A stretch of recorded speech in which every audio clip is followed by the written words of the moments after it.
वड्याचं कोणतेही भाजणी पीठ न वापरता अगदी टम्म फुगलेले खुसखुशीत खमंग असे मालवणी वडे, त्याचबरोबर बनवलेला हा मालवणी चिकन रस्सा आज आपण बनवलेला आहे. तर श्रावणाच्या आधी नक्की मजा घेऊया ह्या मालवणी कोंबडी वड्यांची. चला तर मग रेसिपीला सुरुवात करूया. तर ह्यासाठी इथे मी 1 किलो चिकन घेतलेलं आहे आणि त्याला मॅरिनेट करण्यासाठी ह्यामध्ये मी अर्धा चमचा हळद आणि 1 चमचा मीठ घातलेला आहे. त्याचबरोबर 2 चमचे आलं लसूण पेस्ट घातलेली आहे आणि आता हे सर्व व्यवस्थित मिक्स करून घ्यायचं आहे आणि आपल्याला साधारण अर्धा तास हे झाकून मॅरिनेट होऊ देऊया. जोपर्यंत हे चिकन मॅरिनेट होतं आहे ना, तोपर्यंत आपण मसाला बनवून घ्यायचा आहे. तर ह्यासाठी इथे मी गॅसवर पॅन ठेवलेला आहे आणि त्यामध्ये 1 वाटी इथे मी सुकं किसलेलं खोबरं घेतलेलं आहे. आपली जी सुकं खोबऱ्याची वाटी असते ना, तेवढी आपल्याला 1 वाटी खोबरं इथे किसून घ्यायचं आहे.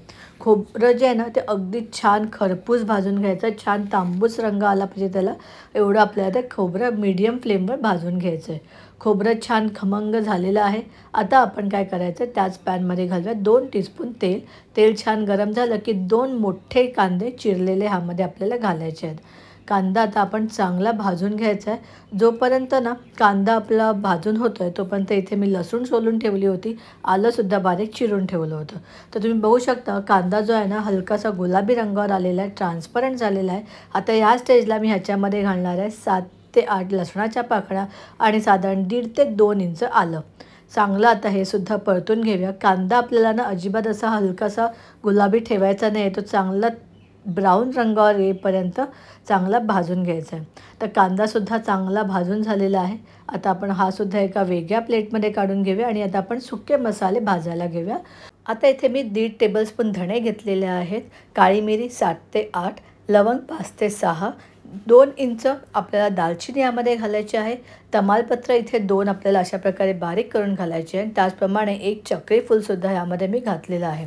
तर मीडियम फ्लेमवर हे मसाले चांगले भाजून घ्यायचे, जोपर्यंत ह्याला ना छान असा सुगंध येत नाही त्या मसाल्यांचा आणि हलकंसं ते तांबूस रंगावर येत नाही. आता मसाले ते सुद्धा भाजून झालेले आहेत, ते आपण एका प्लेटमध्ये काढून घेतलेले आहेत आणि हे सगळं मिश्रण जेव्हा थंड होईल ना, तेव्हा मिक्सरच्या भांड्यामध्ये आपण सुरुवातीला फक्त हे सुके मसाले आणि त्याचबरोबर हे सुकं खोबरं जे भाजलेलं आहे ते एकत्र आपण वाटून घेऊया.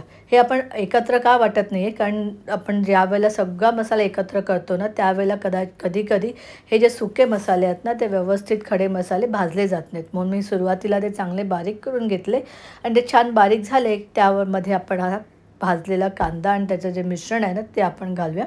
वाटताना मला थोडंसं ह्यामध्ये पाणी घालावं लागलं होतं. तेव्हा तुम्हीसुद्धा हा मसाला ज्यावेळेला वाटायला घ्याल, त्यावेळेला लागल्यास तुम्ही त्यामध्ये थोडंसं पाणी घाला, म्हणजे ते छान असं वाटलं जाईल. आता आपण फोडणीची तयारी करूया. त्यासाठी एका कढईमध्ये बऱ्यापैकी 5 ते 6 टेबलस्पून एवढं मी तेल घेतलेलं आहे. तेल छान गरम झालं की त्यामध्ये घातले 2 तमालपत्री आणि अगदी अर्धा कांदा मी बारीक चिरून ह्यामध्ये घातलेला आहे. आता आपण हे चांगलं परतून घ्यायचं आहे. गॅस थोडासा मी फास्ट ठेवलेला आहे, म्हणजे छान परतलं जाईल. आणि त्यानंतर त्यामध्ये आपण काश्मीरी लाल मिरची पावडर किंवा बेडगी लाल मिरची पावडर ह्यामध्ये घालायची. त्यामुळे काय होतं, छान असा रंग येतो आपल्या रस्स्याला. तर आता आपण ते सुद्धा छान परतून घेतलं थोडंसं आणि त्यानंतर आपण जे मॅरिनेट केलेलं चिकन होतं ना, ते ह्यामध्ये घातलेलं आहे आणि चांगलं आपल्याला हे 2-1 मिनटं मीडियम फ्लेमवर चांगलं परतून घ्यायचं आहे. आणि त्यानंतर त्यावर झाकण ठेवून झाकणावर पाणी ठेवायचं आणि लो फ्लेमवर साधारण 5 ते 7 मिनटं हे चांगलं वाफ येऊ द्यायची. तुम्ही बघू शकता त्या ताटावरच्या पाण्याला आता चांगली वाफ येते, म्हणजे आतल्या चिकनलासुद्धा छान वाफ अशी सुटलेली आहे. त्यामुळे आता आपण हे ताट काढूया आणि बाजूला ठेवूया. हे गरम पाणी आपल्याला नंतर वापरायचं आहे. तर ह्यामध्ये आपण जो वाटण केलं होतं, ते वाटण आता आपण ह्यामध्ये घालायचं आहे. सगळंच वाटण तुम्हाला वाटल्यास सगळंच वाटण ह्यामध्ये घालायचं आहे. आणि जर का तुम्हाला असं वाटलं की वाटण थोडं जास्त वाटतं, तर तुम्ही थोडंसं ते काढून ठेवू शकता किंवा अशा प्रकारचं वाटण तुम्ही थोडं एक्स्ट्रासुद्धा बनवून ठेवू शकता, जे तुम्ही नंतर कोणत्याही भाजीलासुद्धा वापरू शकतात.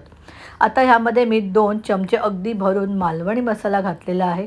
तुम्हाला ज्याप्रमाणे तिखट लागतं, कमी किंवा जास्त, त्याप्रमाणे तुम्ही ह्या तिखटाचं प्रमाण कमी जास्त करू शकता. आता हे चांगलं परतून घेऊया आणि आपलं जे मिक्सरमध्ये वाटण घातलं होतं ना, त्या वाटणाचं पाणीसुद्धा आपण यामध्ये घालायचं आहे आणि ताटामधलं गरम पाणीसुद्धा मी ह्यामध्ये घातलेलं आहे आणि आता हे चांगलं मिक्स करून घ्यायचं आहे. ह्यामध्ये जर का आपल्याला आणखी पाणी घालावं लागलं ना तर आपण ते नंतर घालूया. तर आता इथे मी थोडंसं मीठ घातलेलं आहे. आपण सुरुवातीला चिकनलासुद्धा थोडं मीठ लावलं होतं, त्यामुळे आता ह्या सेकंड टाईम ज्यावेळेला तुम्ही मीठ टाकाल ना त्यावेळेला लक्ष ठेवून घाला, म्हणजे अगदी फार खारट व्हायला नको. आणि आता आपण ह्यामध्ये आणखी थोडं पाणी ठेवूया, कारण आता आपण हा जो रस्सा आहे ना तो खाणार आहोत वड्यांबरोबर. तर त्यासाठी हा जे रस्सा जो आहे, चिकनची करी जी आहे ती थोडीशी पातळ हवी, म्हणून ह्यामध्ये बऱ्यापैकी मी पुन्हा अर्धा ग्लास पाणी यामध्ये घातलेलं आहे. आणि आता हे झाकून बरोबर 20 मिनटं मी पहिलं सुरुवातीला मीडियम फ्लेमवर ठेवलं होतं, त्यानंतर 10 मिनटांनी मी गॅस अगदी कमी केला आणि अशा प्रकारे मी 20 ते 25 मिनटं हे चिकन छान शिजवून घेतलेलं आहे. तर चिकन तुम्हीसुद्धा ज्यावेळेला शिजवाल त्यावेळेला चिकन शिजेपर्यंत हे आपल्याला शिजवायचं आहे. तर आता मी चेक केलं, आपलं चिकन छान शिजलेलं आहे. तर तुम्ही झाकण तुम्ही बघू शकता, मी थोडंसं अर्धं ठेवून थोडा वेळ 5 मिनटं ठेवलं होतं, त्यामुळे छान अशी वर तर्री आलेली आहे. आता वरून आपण घालूया बारीक चिरलेली कोथिंबीर आणि तयार आहे आपला मालवणी चिकन रस्सा. आणि आता आपण तयारी करूया वड्यांची. शक्यतो हे वडे एका स्पेशल अशा भाजणीच्या पिठापासून बनवले जातात, पण ते आज माझ्याकडे अवेलेबल नसल्यामुळे मी तुम्हाला वेगळ्या पद्धतीने हेच वडे, त्याच चवीचे वडे तुम्हाला दाखवणार आहे. तर त्यासाठी आपल्याला एक मसाला बनवून घ्यायचा आहे. त्यासाठी इथे मी पॅनमध्ये घेतलेले आहेत 2 टेबलस्पून धणे, 1 टेबलस्पून बडीशोप, पाव चमचा इथे मी मेथी दाणे घेतलेले आहेत आणि अर्धा चमचा आपल्याला इथे काळी मिरी घ्यायची आहे. काही जण काळी मिरी वापरत नाहीत, तर तुम्ही ती स्किप करू शकता, पण काळी मिरीने अगदी छान अशी चव येते या वेळांना. तर आता आपल्याला हे जे आहेत तर ते चांगले मसाले भाजून घेतलेले आहेत आणि आता आपण ते थंड झाल्यावर मिक्सरमधून त्याची एक बारीक पावडर करून घ्यायची आहे. तर तुम्ही बघू शकता हा मसाला आपला तयार झालेला आहे. आता आपण पुढची तयारी करूया. तर आपण इथे एका ज्या भांड्यामध्ये पीठ मळतो अशा भांड्यामध्ये मी अर्धा लहान कांदा, फार जास्त कांदा आपल्याला वापरायचा नाही, तर अर्धा लहान कांदा आपल्याला ह्यामध्ये किसून घ्यायचा आहे. चवीप्रमाणे इथे मी मीठ घातलेलं आहे आणि अर्धा चमचा इथे मी हळद घेतलेली आहे. एका भांड्यामध्ये मी इथे 2 वाट्या पाणी तापत ठेवलेलं आहे.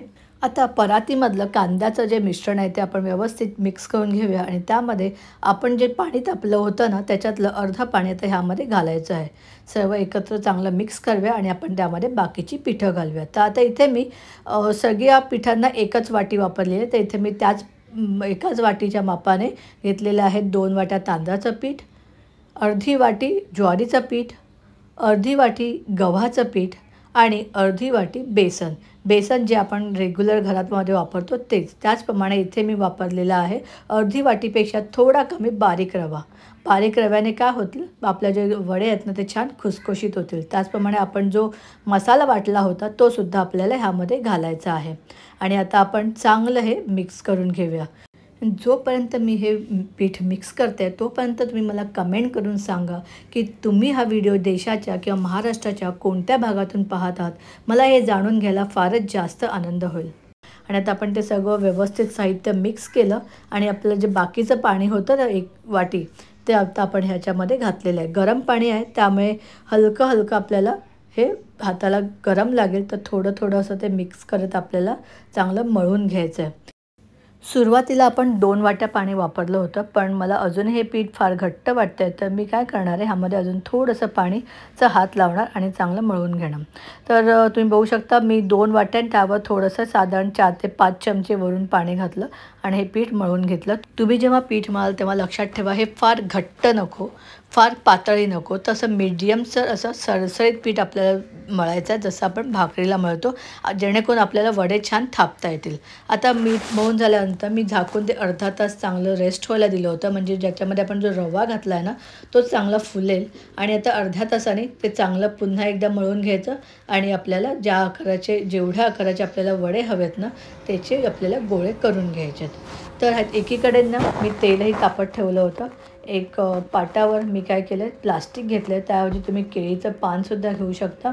आणि थोडंसं प्लास्टिकला पाणी लावलं होतं आणि हातामध्ये गोळा घेतला आणि अशा प्रकारे हाताने आपल्याला हे थापायचे. थोडंसं आपल्याला वाटलं की पीठ सरकत नाही तर हातात थोडंसं अजून पाणी लावा आणि ते वडा थापून घ्यायचा. फार जास्त पातळही थापायचा नाही आहे, फार जास्त जाडही थापायचा नाही. जर का पातळ थापलात तर काय होईल, वडा एकदम कडक होईल आणि जर का जाड थापलात तर नंतर तो अगदीच चिवट होतो. तर मीडियम असं आपल्याला हा वडा तळून घ्यायचा. पीठ तेल छान गरम झालेलं आहे, मी चेक केलं होतं एक छोटीशी पुरी घालून. आणि आता आपण ह्याच्यामध्ये वडा जो वडा थापला होता तो आपण ह्यामध्ये चांगला फ्राय करून घ्यायचा आहे. तर इथे मी आता अशाच प्रकारे बाकीचे वडेसुद्धा फ्राय करून घेतले. पण जर का तुम्हाला अशा प्रकारे हाताने वडे थापता येत नसतील तर तुम्ही काय कराल, तर त्यासाठीची सुद्धा एक ट्रिक मी तुम्हाला आता इथे सांगणार आहे.